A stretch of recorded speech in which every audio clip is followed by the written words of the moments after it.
လ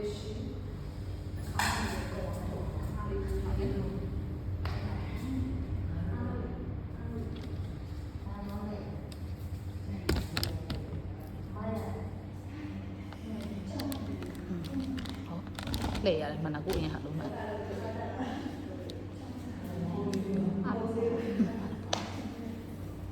ဟုတ်ကဲ့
Gracias.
အောင်ချက်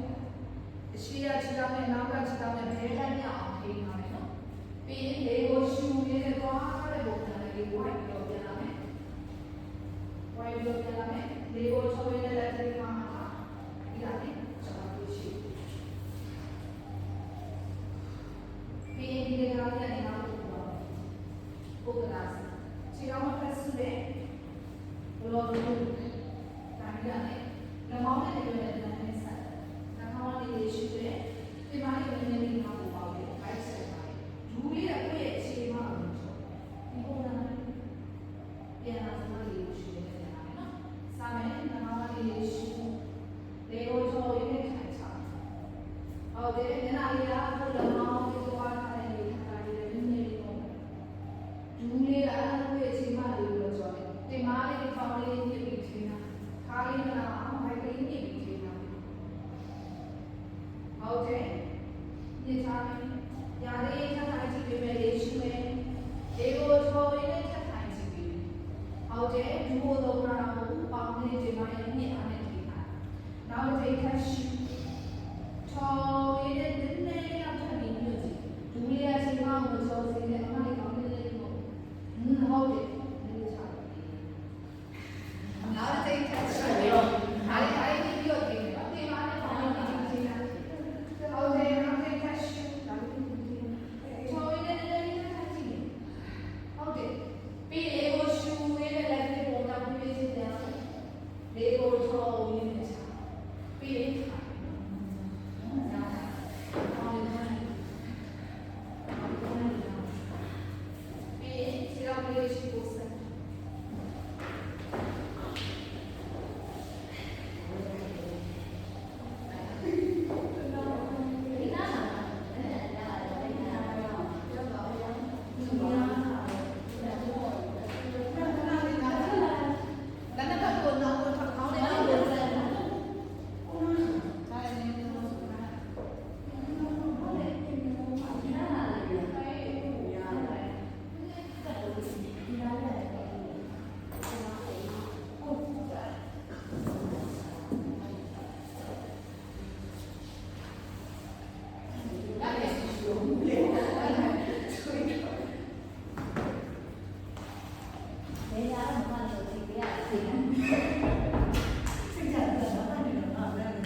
ရင်ဘက်ကလေးဖွင့်တော့မရရင်ဒီကောင်လေးထောက်ထားလို့ရတယ်။ကိုရတဲ့ဒီမှာလေးမှနေတာ။ကောင်းလေးပုံမှန်နဲ့လည်းရှိဒီဘက်ကလေးဟုတ်တယ်လေးရှုလေးကိုချော်လေးရှုကိုရဟုတ်တယ်နောက်တစ်ထပ်ရှုချော်လေးလိုက်ထပ်ဟုတ်တယ်နောက်ဆုံးလေးရှုမယ်ချော်လေးချော်လေးထပ်ဆက်ဒီမှာလေးလည်းတိတ်မကြောက်စရင်ဘက်ကလေးဖွင့်ထားတယ်လက်ပြီးအော်ထားတယ်ဟုတ်တယ်ပြီးလေးကိုရှုလေးနဲ့ပြန်လာတယ်လေးကိုချော်လေးနဲ့လက်ပြီးချအဲ့ဒီမှာပြန်နေတယ်အောင်ပဲရတယ်တယ်နားတယ်ဆက်ဒီနားလေးဒီချီတော့လောတော့မှလည်းနားရဲ့ချီတော့ကလောတော့မှလည်းနားရဲ့ချောက်ချီဒီတိုင်းတော့ဘယ်ညာဘက်ကညာဘက်ကမှာရေးတော့ဆောက် sorry တပေတော့မှာပေါ့လေရှူရင်းနဲ့ဝမ်းလေးထုံရင်းနဲ့ပုံစံနိုင်လည်းနိုင်တော့တွေ့တယ်ကိုနိုင်မှာတက်တဲ့ဒီမှာတပွားကဖြာလို့လို့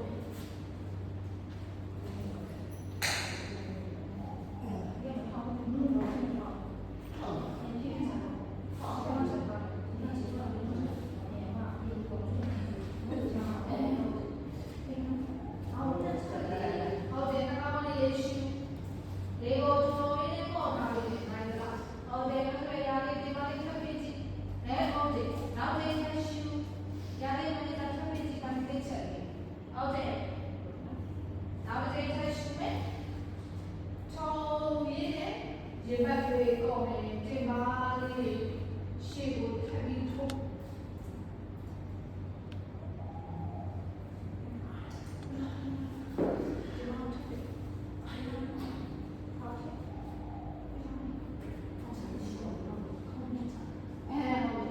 ပြီးလေးကိုရှုပ်ပေးတဲ့ပြပြဒီဒီနဲ့စားမယ်လေးကိုချော်လေးနဲ့ခြေထောက်ကိုပတ်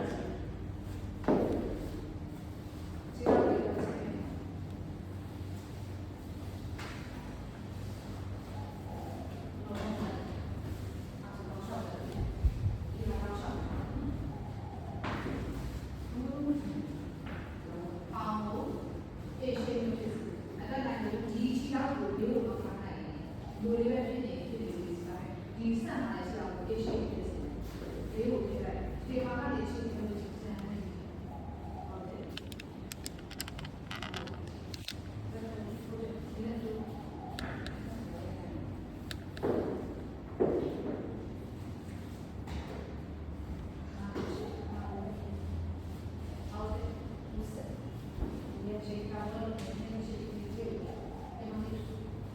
ဟုတ်တယ်စာ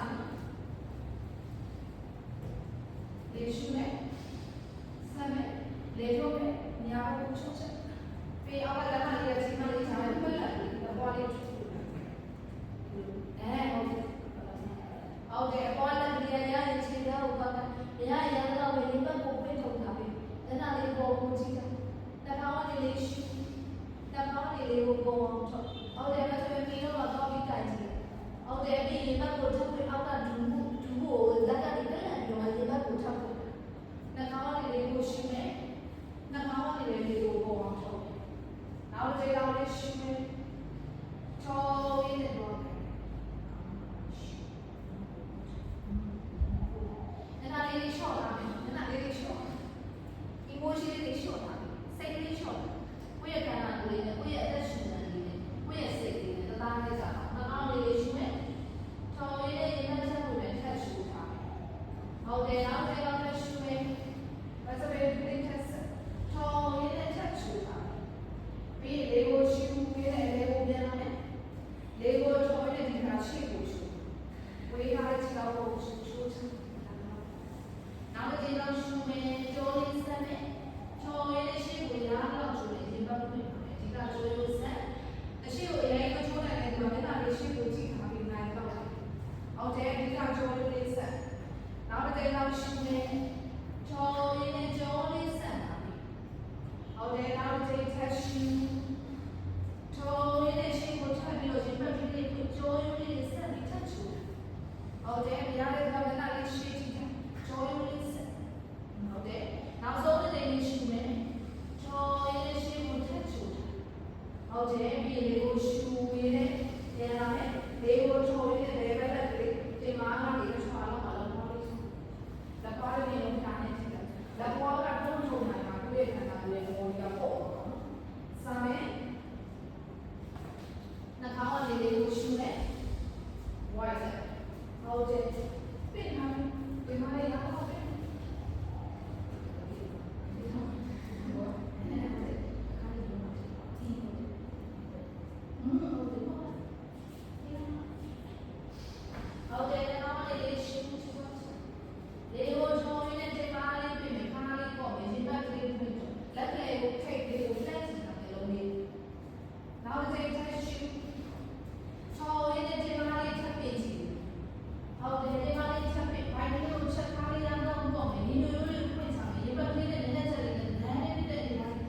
ဟုတ်တယ်ပြီးလေးကိုရှူမင်းနဲ့ကျန်တယ်လေးကိုချော်ရဲဝိုင်းသားလေးတွေပေါ့ဘလော့တို့လေးကိုအောက်ချိန်မှာတော့ပုံမှာလုံးတာ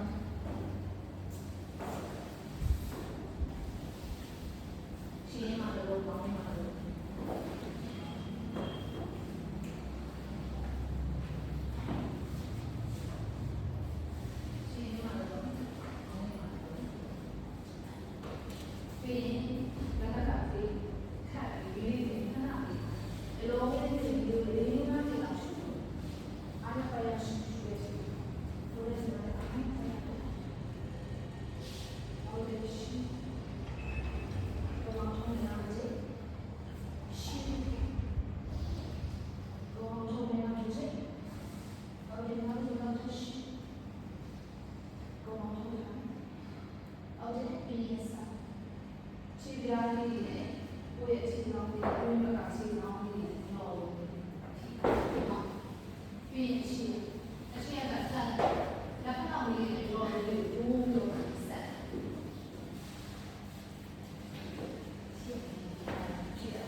တင်မောင်းမြင့်ပြီးတော့ပါပါနော်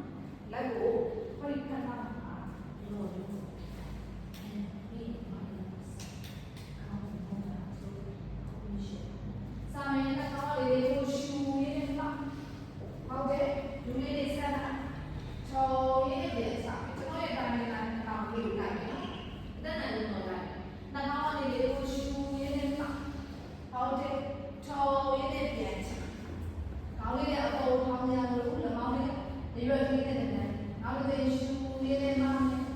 ဟုတ်တယ်ချော်ရင်းနဲ့ပြန်ချရှင်းရဘလို့တော့နောက်ကပြည့်လက်ပြည့်ဆိုရတယ်ပါနှာခေါင်းလေးကိုရှူရအောင်ချိန်ပါမယ်ဟုတ်တယ်ချော်ရင်းနဲ့ပြန်ချ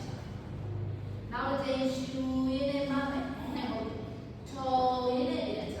နောက်ဆုံးတစ်ရှူရင်းနဲ့မှမယ်ဟုတ်တယ်ချော်ရင်းနဲ့ပြန်ချဒီကအပေါ်မှာပို့ထားပြီးတန်းစက်ကစာမယ်နှာခေါင်းလေးကိုရှူရင်းနဲ့မှဒီမှာလေးပြီးမှဟုတ်တယ်ထိန်းထားနမောင်းလေးတွေလေးနဲ့တစ်ထပ်လေးကောင်းလေးပို့ချဟုတ်တယ်မှထားပြီးထိန်းထားပြီးဒီလိုလေးရထိန်းလို့ရရဲ့အဲဒီခြေလုံးကြီးပြစ်ထားကြလို့ထိန်းထားမယ်ဟုတ်တယ်ရတယ်ပြီးရင်ဒီကိုရှူရင်းနဲ့ပြီးချင်းလေးပြန်ချပတ်လက်လေးဘယ်လိုလုပ်လဲဆိုတော့အားကြီးတယ်ပတ်လက်လေး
လိုက်ပါ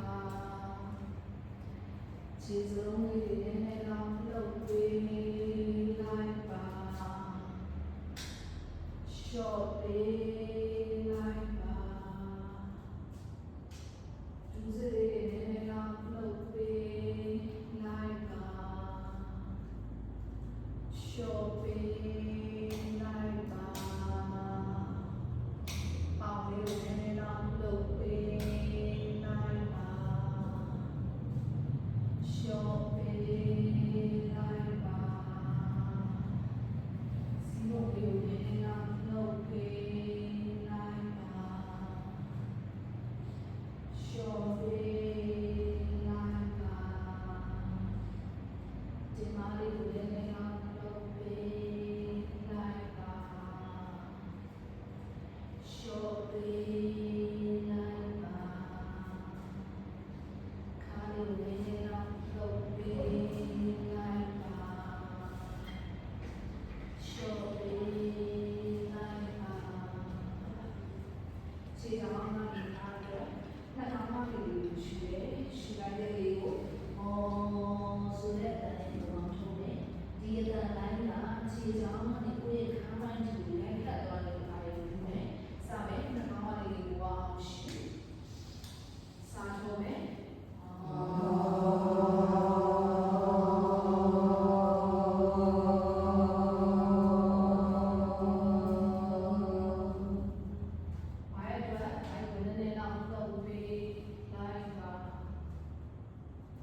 ရှော့ပေးလိုက်ပါရှိပါသေးလို့ဒီနေ့မှလှုပ်ပေးလိုက်ပါရှော့ပေးလိုက်ပါနောက်ဆုံးလေးကိုလည်းလည်းတော့လှုပ်ပေးလိုက်ပါရှော့ပေးလိုက်ပါပကုံးလေးကိုလည်းလည်းတော့လှုပ်ပေးလိုက်ပါရှော့ပေးလိုက်ပါလက်ချောင်းလေးကိုလည်းလည်းတော့လှုပ်ပေးလိုက်ပါရှော့ပေးလိုက်ပါ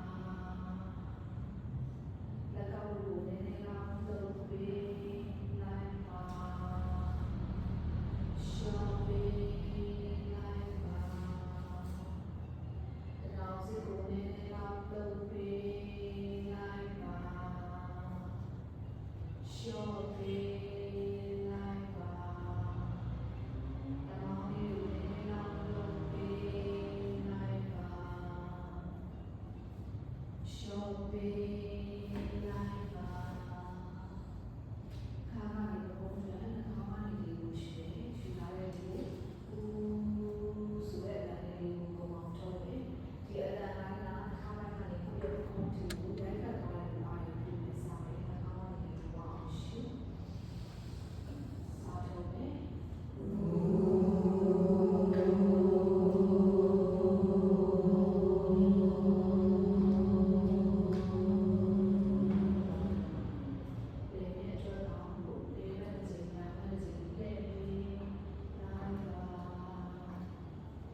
Thank you.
ပုံစံလေးထုတ်မယ်ထုတ်လိုက်တဲ့အခါကကိုယ့်ရဲ့ဘုံနောက်တစ်ခုကိုလိုက်ခတ်သွားပြီးပါပူထားပေးမယ်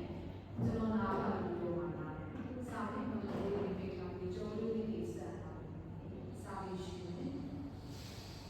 ထုတ်မယ်